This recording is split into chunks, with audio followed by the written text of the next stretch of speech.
bem-vindos que estão chegando aí para essa live. É um prazer enorme nessa sexta-feira estar aqui com vocês nesse momento aí de contato humano. Se você está buscando contato humano, se você está buscando aprendizado, se você está buscando aí um pouquinho de alívio, aqui é o seu ponto de parada. Portanto, seja bem-vindo. Seja bem-vinda também. Essa semana foi a semana que eu trouxe o tema relacionamentos. Na segunda-feira, eu falei sobre o relacionamento que cura e o relacionamento que destrói. Uma live maravilhosa. Na terça-feira também eu falei porque repetimos padrões de relacionamentos. Uma live também muito importante. Na quarta-feira eu fiz a live junto com a psicoterapeuta Adriana Figueiredo, minha esposa, e nós falamos sobre comunicação. A comunicação que salva e a comunicação que destrói. Uma live magnífica.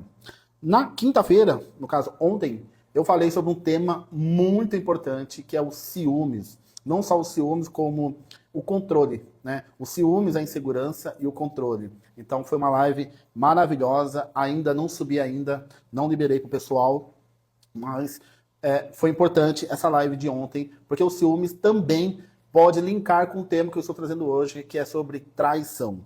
E hoje o tema, como eu disse, traição no relacionamento, né? O que realmente acontece com a pessoa o antes da traição, no momento que está traindo e depois da traição. Eu vou falar dos dois aspectos. O aspecto da pessoa que está traindo e o aspecto da pessoa que está sendo traída.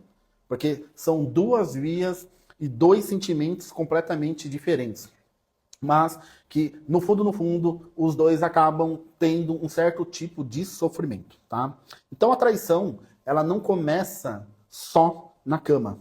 A traição, ela começa muito antes, tá? Quando o corpo, ele tá buscando um tipo de alívio, o corpo está buscando um tipo de algo novo. E ali naquele casal está havendo uma desconexão. E nesse momento de desconexão emocional é que a porta se abre para traição, tá? Então, a traição ela vem muito antes, tá? Estar na cama no momento da traição já é o fim da desconexão desse casal, tá? E hoje nós vamos falar sem julgamentos, tá? Hoje eu quero que você deixe o julgamento de lado sobre a traição, sobre de quem trai ou de quem é traído, quem suporta uma traição, quem fica no relacionamento depois da traição, quem repete a traição. Hoje a gente vai deixar esse julgamento de lado e vamos falar algo muito mais intrínseco, algo no sentido da neurociência, tá? Então, deixando o julgamento de lado, a traição, ela revela muitas das vezes o estado emocional do casal. O estado emocional do casal. É como se fosse um termostato. E esse termostato vai trazendo e você vai identificando. Porque quando há uma traição ali no relacionamento, esse termostato já indica que algo frio está ocorrendo ali. Tá? Por mais que você não tenha a percepção consciente, alguma coisa ali está indicando que não está bem. Que esse casal não está alinhado, vamos dizer assim, alinhado emocionalmente. Tá? Então, o que acontece no cérebro? Olha que interessante. O que acontece no cérebro da pessoa que trai, tá? A pessoa que trai, ela vai ter uma ativação ali no sistema dela de recompensa, que está muito ligado à dopamina. E muito contrário que as pessoas, quando a pessoa ouve esse nome de dopamina, ela associa muito com o prazer. Então acreditam-se que a dopamina ela é liberada no momento que você está tendo prazer. E não necessariamente nesse momento. Ela vai ter o pico maior antes do prazer. Então a dopamina, eu costumo dizer que ela está muito ligada no quase, na incerteza. E é na incerteza e no quase que a dopamina ela começa a atingir seus grandes picos. Então uma pessoa que tem ali um impulso de dopamina em relação ao sexo, um impulso de dopamina em relação ao uso de substâncias ilícitas, como o álcool, como as drogas, pessoa que tem a compulsão por compras e até mesmo pela comida, essa dopamina era liberada muito antes do propriamente consumo daquele prazer. Ela está lá no quase, tá? Então, ali também, ela está ligada muito ao sistema de recompensa, tá? Então, a pessoa que está pensando em trair, a pessoa que está tendo a possibilidade, passando na sua mente, a possibilidade de trair, ela já vai estar tendo uma liberação de dopamina ali, né? E o ser humano, ele pela natureza, ele busca validação e ele busca novidade. Então, já vai acertando aí os ponteiros. Nós, seres humanos, temos uma necessidade de sermos constantemente validados e nós buscamos novidade. Agora imagine um relacionamento que está 5, 10, 15, 20, 40, 50 anos juntos. Olha que esforço mental para esse casal para manter novidade, para trazer coisas novas. Porque nós, seres humanos, nós não estamos adaptados à rotina. A rotina realmente massacra o ser humano, né? Então, a dopamina ela vai sendo liberada no quase, tá? E o sistema de recompensa está sempre ativo, tá? Está sempre ativo nesse momento da traição. O sistema de recompensa está ali, ó, mandando dopamina ali para o cérebro. E aí o que acontece com essa pessoa que está traindo, né, que trai? Ela realmente está tendo prazer, está sendo liberada a dopamina, está sendo liberado noradrenalina, só que ela carrega culpa no momento da traição. Ela traz consigo um sentimento de culpa. Só que essa culpa ela vai sendo dessensibilizada. Na primeira traição, ela tem um impulso de culpa. Na segunda, vai dessensibilizando e o sentimento de culpa vai diminuindo. O que acontece? Isso faz com que é um motivador da pessoa repetir a traição. Então, no cérebro dessa pessoa, ela sente culpa, assim, de estar traindo o cônjuge. Só que vai havendo no cérebro dessa pessoa uma dessensibilização. E como eu falei aí no começo da live, vamos tirar julgamento de lado e vamos estar falando agora, nesse momento, de neurociência. O que acontece no cérebro da pessoa que trai. Tá? Então a pessoa que trai, ela não está em busca de outra pessoa, ela está em busca de novidade. É um estado fisiológico de vitalidade. Na maioria das vezes não é um outro, é o novo. Não confunda isso, não é o outro, é o novo. Tá? E como eu falei, no início há um desconforto moral e depois com a dessensibilização ele vai diminuindo esse desconforto moral. E isso só faz com que ele repita o processo da traição. Isso é o que acontece no cérebro da pessoa que está traindo. Tá? Eu vou dar uma paradinha aqui para ler aqui o que a Adri escreveu. A traição pode ser uma repetição de padrão dos pais? Também. A traição pode ser um padrão de aprendizado, né? Observando isso e vendo essa repetição. Porque vamos olhar por esse prisma. Uma criança que vê o pai traindo a mãe, ou a mãe traindo o pai, e se nesse relacionamento os pais encaram isso como normalidade, no checklist dessa criança, a traição não faz mal para o outro. Então, é natural que ele repita isso na fase adulta, sem sentir como se estivesse magoando ou machucando alguém. Agora vamos olhar um outro parâmetro. Uma criança que presencia a traição no relacionamento entre pai e mãe, né, de ambas as partes, ou da mãe com o pai, ou do pai com a mãe, ela carrega também esse sentimento de dor e ela se adapta a isso. Pode acontecer, não digo para todos, pode acontecer dela repetir esse aprendizado de adaptação. Tá? Então, Andrei, a traição ela pode ser sim uma repetição de padrão dos pais. Só que ela também está muito, muito, muito ligada pela necessidade do ser humano de novidade. E aí depois eu vou destrinchar um pouquinho mais sobre moralidade e biologia. Tá? Falei do que acontece no cérebro da pessoa que trai. E o que acontece no cérebro da pessoa que é traída? Agora vamos olhar o outro lado da moeda. Né? E se você que está me assistindo aí passou por isso, você vai entender e vai concordar. E se você passou por isso, dê um coraçãozinho aí, uma confirmação de que realmente é isso que acontece com a pessoa. O circuito no cérebro da pessoa que é traída, ela é ativada, é a mesma circuitaria da dor física. Então imagine que quando você passa pela dor física, há um circuito neuronal que é ativado.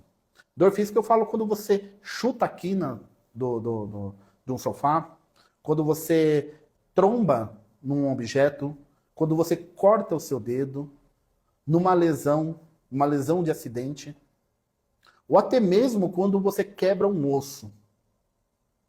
Há uma circuitaria ligada à dor física. E isso acontece também com uma pessoa que é traída.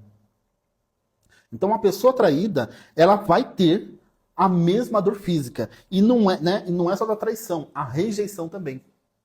Para o ser humano ser rejeitado, a dor é tão intensa como uma dor física de um trauma físico.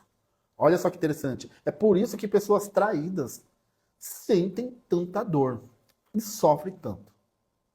Para você aí que já foi traído ou traída, você vai confirmar comigo. Olha, Rodrigo, eu já passei pela experiência da traição e realmente é uma dor tão intensa que parece assim que eu fui atropelado ou atropelada. E aí a dor, ela serve como sinalizador e o sofrimento é a parte emocional. Muitas das vezes a dor cai, mas o sofrimento aumenta. E aí a pessoa já começa a confundir o que realmente é dor, o que é sofrimento, tá? Então, traição e rejeição ativa a mesma circuitaria, tá? E essa quebra de vínculo, porque quando você cria um vínculo com uma pessoa, esse vínculo representa dentro de você segurança. E o que o ser humano mais busca na face da Terra é se sentir seguro e segura. Vínculos amorosos, de relacionamentos, na maioria das vezes, ele tem como função trazer segurança para essa pessoa. Quando essa pessoa é rejeitada, traída pelo outro, pela outra, essa segurança ela é abalada. O seu cérebro já entende como ameaça. Tem um animal, um perigo me atacando. E o que acontece quando eu sinto a ameaça? Dispara uma série de hormônios aqui dentro de mim e eu acabo me comportando dessa mesma forma.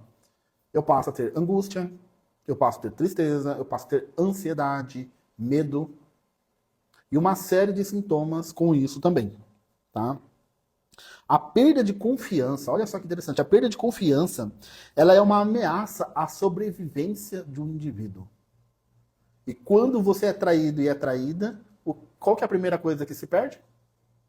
Confiança. Olha só. E quando essa confiança é quebrada, vai ativar também algo dentro do cérebro, para você que me acompanha aí já de algumas lives, aquela parte chamada amígdala cerebral. Tá? A tradução de amígdala é amêndoa. E essa amêndoa ela só é ativada quando tem um perigo real mesmo ou imaginário acontecendo contigo. Tá? Então, quando você sente a ameaça do vínculo, quando esse vínculo se quebra, quando a confiança se quebra, você fica com um sentimento de ameaça constante. Tá? Então, a pessoa traída, muitas das vezes, ela pode sentir náuseas, ela pode sentir tontura, ela pode sentir dor no estômago, ela tem sensações físicas semelhantes à dor física. Então, quando pensar no trair, né, você já pensa que como que o outro vai receber, como que vai ser a resposta no outro. A Adri comentou aqui, ó, pode adoecer a mente viver traindo, no sentido de doenças mentais a longo prazo? Sim, com certeza. Porque a quebra do vínculo, né, a traição, a dor física, tudo isso que eu expliquei que acontece com a pessoa traída, não é nada mais nada menos do que um trauma. É um trauma psicológico, um trauma emocional. E um trauma não tratado é como se fosse uma ferida emocional não digerida. E esse trauma não tratado, ele vai somatizando com outras coisas da vida e realmente pode sim se tornar um transtorno mental grave. Quantas e quantas pessoas já não colapsaram a mente após uma traição? Não conseguiram formar novos vínculos? Quantas pessoas ficaram solteiras anos porque não conseguiram superar aquela traição? E não só isso, porque quando ela vai começar um outro relacionamento, o medo de quebrar o vínculo é maior do que a necessidade de formar um vínculo. Então a pessoa ela mesmo sabota esse relacionamento. E aí ela inibe, ela deixa de iniciar um novo relacionamento por conta disso. Então, Dri, respondendo ao seu comentário, sim, a pessoa pode ter um adoecimento severo, mental severo, após uma traição. Tá? E, então, né, como o tema da live, né, o que acontece antes da traição? Rotina, distanciamento, brigas. E tudo isso acontece antes da traição. Então já vai havendo uma desconexão do casal. Isso começa antes. Ninguém trai assim por sacanagem. Ah, eu traí porque eu gosto de trair. Com certeza houve uma quebra, houve algo ali que se rompeu nesse casal. O termostato do casal teve uma queda. E aí a pessoa, ela tem como uma opção, né? Ela tem como um caminho buscar vínculos, buscar o novo, buscar validação, buscar vitalidade numa outra pessoa. Só que, né, o destroços, geralmente a pessoa não pensa no que aquilo vai causar na vida do outro ser humano. Né? Na moralidade, a pessoa não pensa. Durante a traição, a pessoa também entra em alguns conflitos, tá? Ela tem prazer momentâneo, mas ela tem culpa. Então isso se choca. Prazer e culpa. A pessoa tem o desejo de liberdade, mas tem o medo de perder o seu vínculo. Então começa a surgir aí uns paradoxos. Conflitos. E isso vai acontecendo durante a traição. Só que, como eu falei, falando a nível de neurociência, o cérebro da pessoa que trai, ele começa a ter uma dessensibilização em relação à moralidade de culpa. E aí ele vai repetindo, sem sentir tanta culpa assim. E aí vai ficando cada vez mais fácil ele trair. Ele pode até sentir uma culpa sim, mas é menos do que a primeira vez quando ele teve a decisão de trair. Quando ele teve o ímpeto de trair. E depois da traição? Caos. Caos. Depois da traição, a pessoa traída, ela vira um caco. Ela fica destroçada. Ainda mais se ela ama aquele vínculo. Ainda mais se aquele vínculo significava segurança, proteção. E aí tudo se quebra dentro dessa pessoa.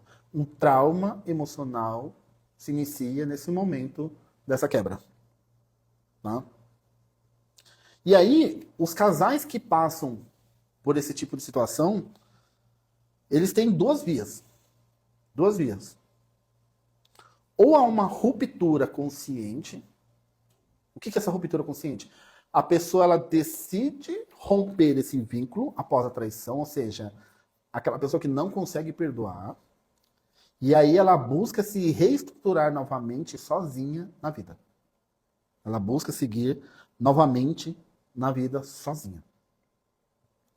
Ou acontece isso, ou acontece a reconstrução do casal.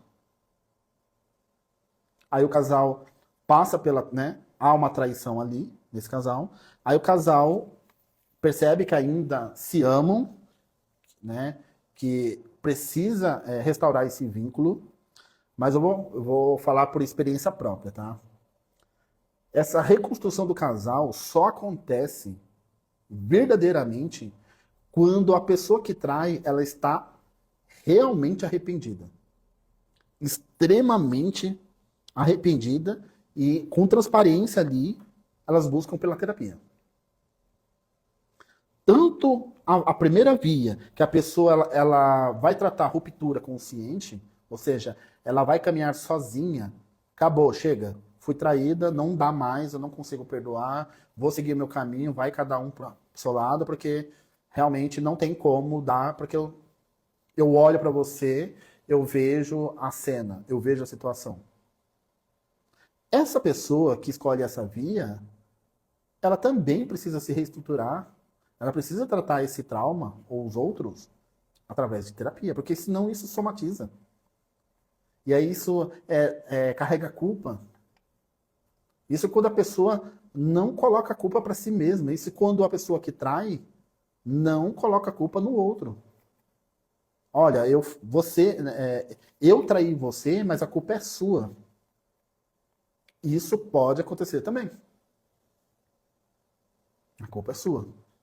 Mas quando a pessoa que traiu, ela decide, ela está arrependida, ela pede perdão, ela quer reconstruir, e quem foi traído ou traída acha que dá para continuar, esse casal está precisando de ajuda. Eles têm que buscar uma ajuda em psicoterapia. Porque senão será muito difícil de continuar. E aí não tem como, né? E para falar um pouquinho, né, da traição, né, agora eu vou entrar num campo que é um pouco espinhoso, mas que é a realidade que muita gente não comenta, não discute. Então eu quero falar um pouquinho da história da monogamia. Tá? O que é a monogamia? É o relacionamento com uma única pessoa. É um relacionamento com uma única pessoa. Tá? Então, como é que funcionou isso? Como é que era isso? No início da humanidade, no princípio, a monogamia não existia. Ela não era regra. Tá? A sexualidade das pessoas do princípio da humanidade, ela era comunitária. Uns transavam com os outros e não existia a monogamia. E até hoje tem algumas tribos ainda que não preservam a regra da monogamia. De novo, no princípio da humanidade não existia monogamia. Tá? Então, todo mundo era festa do caqui, todo mundo podia sair com todo mundo podia transar com todo mundo, e aí estava tudo certo. 10 mil anos antes de Cristo, tá? Aí começaram a ter uma noção de propriedade, tá? E herança. 10 mil anos antes de Cristo, viram a importância de demarcar territórios. E passar esses territórios, depois que você tomava isso como propriedade, de passar esses territórios para sua prole. E para ter isso, para fazer essa passagem de território para sua prole, era necessário você saber realmente quem era seu filho, de quem que era aquele filho. E a única maneira que eles encontraram de ter essa certeza de quem realmente era meu filho para eu passar a minha herança, isso 10 mil anos antes de Cristo, tá? Foi através da monogamia. Tá? E aí ela começou a se tornar crucial. Tá? Depois de muito tempo veio as civilizações agrícolas. Tá? E aí a monogamia passou a ser de ordem social, moral e política. Então a monogamia, o relacionamento com uma única só pessoa, ela está muito mais ligado à moral e sociedade do que à biologia. Olha só. Então, na civilização agrícola, isso começou a se tornar imprescindível. Depois, com o advento do cristianismo, depois de Cristo, a monogamia começou a passar a ser vista, além de moral, espiritual. Tá? Casar-se com uma única pessoa era um símbolo de pureza. Então, eu casar com uma única pessoa e permanecer com essa pessoa era o significado de que eu era uma pessoa pura. Então, olha só, a monogamia, depois do cristianismo, teve essa conotação espiritual e moral. Depois dos anos 60, agora já quase no momento contemporâneo, né, veio a revolução sexual também. E aí veio com a chegada da revolução sexual, com o feminismo, a monogamia começou a ser questionada. Será que realmente eu conseguiria viver uma vida toda, 50, 60 anos, com uma única pessoa sem desejar outras pessoas? E aí trouxe esse questionamento. Né? Então, ó, marque o que eu vou falar agora. Tá?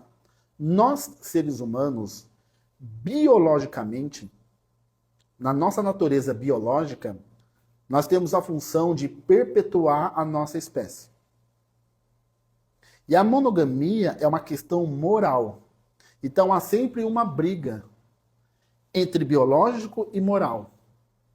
Por isso, se você está com seu parceiro, com a sua parceira, e ele olha para uma outra pessoa, se de repente passa um desejo ali para uma outra pessoa, saiba que é uma briga interna, porque o homem ou a mulher que olha para o outro mais interessante, aparentemente parece ser o olhar de prazer, mas é o olhar de perpetuação da espécie. Quando o nosso olhar olha para aquele outro, olha no sentido de manter a minha carga genética, de manter a minha espécie. Só que há também uma conduta moral aqui, aprendida, que a nossa vida nós temos que viver uma vida com uma única pessoa. Então a parte moral, que é a parte cognitiva, e a parte biológica, que olha para o outro com interesse, tá? Que está mais no ímpeto do inconsciente. Aquilo que eu não tenho controle.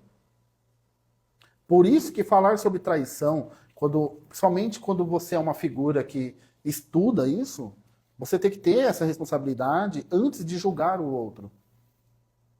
Olha quanta coisa acontece dentro do cérebro do ser humano para depois vir o cognitivo e a moralidade. São coisas completamente, né, andando sobre duas vias. E nós, seres humanos, nós temos um paradoxo maravilhoso, tá? Porque nós buscamos por segurança, monogamia, uma única pessoa, previsibilidade, nós buscamos muito isso também. Tudo que é previsível é seguro. Em contrapartida, nós ansiamos, né, por estímulos e novidade. Olha que paradoxo. E a gente vive nesse paradoxo constantemente. A gente quer segurança, mas a gente quer novidade. A gente quer previsibilidade, mas ao mesmo tempo a gente quer estímulos, novos estímulos. E há uma briga constante dessa pessoa. Então isso que vai acontecendo na mente do ser humano, né? E aí você me pergunta, né? Como um casal pode se blindar da traição? Como um casal pode se blindar da traição? Lembrando que um casal, eles têm uma função muito importante de autorregulação emocional. E como isso? Através do diálogo. Conversar com seu cônjuge, conversar com seu parceiro, conversar com a sua parceira, naturalmente deveria ser um estímulo de calma. Quando não há essa calma no diálogo, ali começa a desconexão e a abertura da porta para a traição. Então você quer se blindar da traição no relacionamento? Você tem que ficar de olho na desconexão. Se vocês estão mais brigando do que dialogando, aí alguma coisa está errada e ali é uma brecha. De novo, lembrando que é uma briga interna, a parte moral e a parte biológica. Se a parte moral não estiver muito bem estruturada, a parte biológica ganha. E aí que acontece a ferida. Então há uma briga interna. Ah, não, mas eu não traio. Eu sou uma pessoa corretíssima. Bacana, sua parte moral está melhor estruturada. Mas aquele que já pensa, eu penso, nossa, às vezes passa na minha cabeça, se eu fosse, se eu conseguisse, a sua parte biológica está pulsando mais forte que a sua parte moral. E isso não significa falta de caráter. É aí que vem a explosão. Porque quando uma pessoa trai, é uma pessoa sem caráter. Olha quanta coisa está por trás disso. Eu vou ler aqui o que a Adri colocou. Terapia consegue restaurar um coração machucado que foi traído? Consegue. Consegue. Terapia tem essa função. Mas, como eu falei, se for um casal querendo reestruturar a relação, se a parte que traiu não estiver realmente arrependida e querer tratar isso, não vai acontecer. Se é uma reestruturação de casal. Se a pessoa vai em busca da ruptura consciente, onde ela busca o caminho sozinho porque ela não quer mais seguir o caminho com o outro que a traiu, é um trauma que foi instalado. E mediante um trauma, para que não se tornar uma ferida mais profunda, uma ferida constante, a terapia vai tratar essa ferida. Porque uma traição e um rompimento de uma relação, a pessoa também passa pelo luto. Porque algo morreu ali. Aquela relação morreu. Então a pessoa vai passar pelo luto. Tá? Então, através da regulação emocional, um casal ele se blinda com essa traição. E essa regulação emocional é demonstrar segurança. Se eu demonstro segurança para minha esposa, se ela passa segurança para mim, a nossa conexão vai ficar cada vez mais forte. A partir do momento que eu deixo de passar segurança ou ela deixa de passar segurança para mim, é que começa a vir as desconfianças. Então você pode ver que esse casal ele não está dialogando, eles não estão conversando, não estão sendo abertos ou não está tendo paciência um com o outro para dialogar. Ah, Rodrigo, como que eu adquiro paciência? Aí você tem que respirar. Ou vai fazer terapia para adquirir essa paciência. Outra coisa também, além do diálogo, o toque. O toque do outro num casal, ele também regula o abraço, o beijo, mãos dadas, o sexo, o dormir juntos, tomar banho juntos. Esse toque, essa questão de pele, traz muita segurança para o casal. Tem que haver realmente um toque de pele para esse casal. Porque isso naturalmente traz regulação. Imagina um dia que você está completamente detonado emocionalmente e o outro ou a outra te esperando em casa, abre os braços para te abraçar. Ali naturalmente há uma regulação ali. E os dois se equilibram. E isso também blinda o casal de uma traição. O contato físico ele é imprescindível. Imprescindível. Quando falta isso, brecha. Abre uma porta para a infidelidade. De novo, vou repetir mais uma vez. Tá? A traição é uma briga constante da sua parte moral, da sua parte monogâmica, com a sua parte biológica de perpetuação de espécie. E a parte biológica para perpetuar a espécie, para o homem, quanto mais fêmeas, mais ele aumenta a sua prole. Para a mulher, também. Quando ela olha aquela espécime atraente para ela, forte, alto, moreno, tatuado. quando a mulher, né, ou tem gente que gosta, né, cada um tem o seu gosto particular. Quando a mulher vê o outro, o seu parceiro não é assim, mas vê o outro, naturalmente o corpo dela expressa a perpetuação de espécie. É natural. Só que tem uma outra parte social, moral, monogâmica, falando isso é errado, isso é impuro. A parte do cristianismo, né, do religioso, epa, daí é pecado. Né? A parte jurídica, opa, traição, hoje já não é mais tido como crime a traição, a infidelidade. Mas até alguns anos atrás entrava como crime. Olha só que briga, olha só que paradoxo. E todos os seres humanos, ao mesmo tempo que ele busca previsibilidade e segurança, ele também busca novidade. Ele também busca motivações.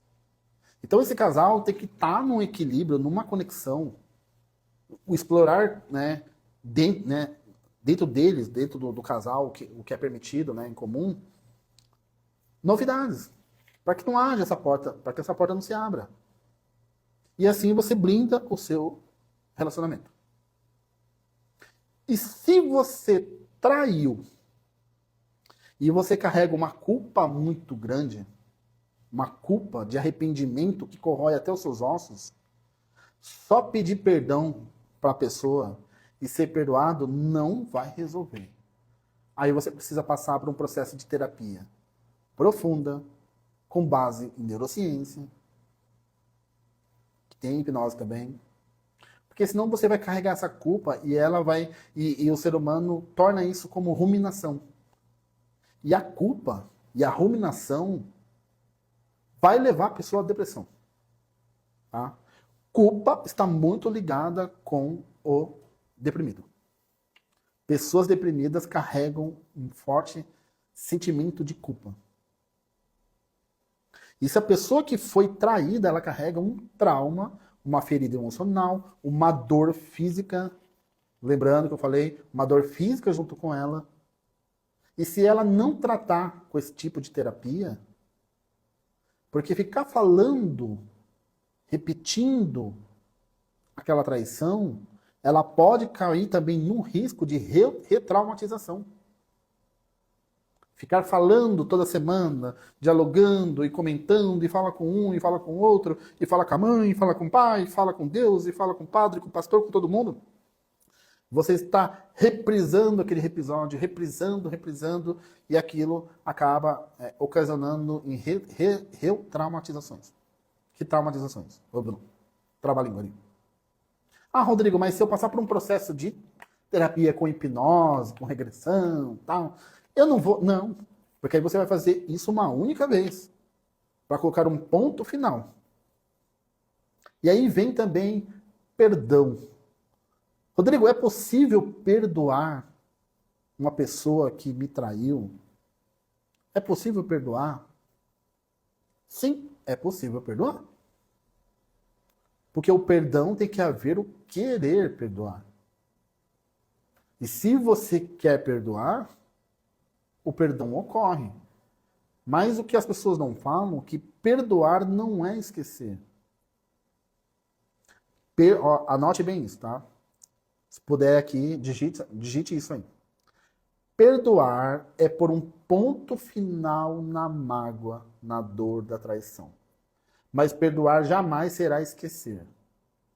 Mas quando você coloca um ponto final na mágoa, você não fica jogando na cara depois. Você não fica repetindo que nem um papagaio para a pessoa. Quando você decide perdoar. E você pode perdoar junto, unidos essa pessoa, e você pode perdoar seguindo o seu caminho de ruptura consciente. É uma escolha sua. Só que eu acho muito difícil você perdoar isso sozinho e sozinha. É muito difícil. Se você não passar por um processo profundo de terapia, porque aí o perdão é lá dentro, é lá no inconsciente. Tá? E é a terapia que eu desenvolvo. E quase todos os dias eu estou trabalhando essa questão de perdão dentro das pessoas. Porque as pessoas passam a vida carregando mágoas, carregando pesos, mágoas de traições de 20, 30, 40 anos. Não consegue mais levar uma vida com tranquilidade, com paz. É como se estivesse arrastando correntes. E é triste de ver pessoas vivendo dessa forma, carregando correntes. Não conseguindo superar os seus traumas de traições. Rodrigo, é possível? Eu vou esquecer a traição? Não, e você não precisa esquecer a traição. Você só precisa pôr um ponto final nessa mágoa. Para que algo dentro de você faça sentido. Já teve pessoas me procurando e falando assim, Rodrigo, se você conseguir fazer isso comigo, eu deixo a chave do meu carro no seu consultório. Eu deixo a chave da minha casa. Porque eu não aguento mais carregar essa dor, carregar esse trauma, carregar esse peso. E você não precisa deixar a chave do carro, não precisa deixar a chave do apartamento, nada disso. Você só precisa agendar sua consulta de avaliação para entendermos o que aconteceu contigo e depois entrar no processo que é super rápido. É quase que instantâneo. Você não precisa ficar passando anos e anos e anos tratando algo que dá para ser tratado em 2 meses, 1 mês, 3 meses no máximo. A gente faz isso com a terapia de integração implícita. Que a gente utiliza a hipnose, utiliza a neurociência. E é isso que eu precisava passar para vocês. Para você que foi traído, para você que foi traída, para você que traiu. Tá? É isso que acontece dentro da mente. E nós temos que olhar para esse assunto não como um tabu, não com o dedo apontado para a culpa. Olha quanta coisa acontece dentro, por trás, no backstage do cérebro de uma pessoa. E essa pessoa que traiu, com certeza já carrega um caminhão de culpa. E é natural também que você que foi traído também culpe o outro e você está na sua justa razão. Tá? Mas você precisa compreender o que acontece dentro do cérebro da pessoa que trai e dentro de você que foi traído. Porque aí tudo faz sentido. E de verdade, se você não buscar um processo de terapia, e hoje, agora, você está fadado a ficar sofrendo mais tempo. Porque uma pessoa que foi traída, ela perde o sono. Ela para de comer, ela definha.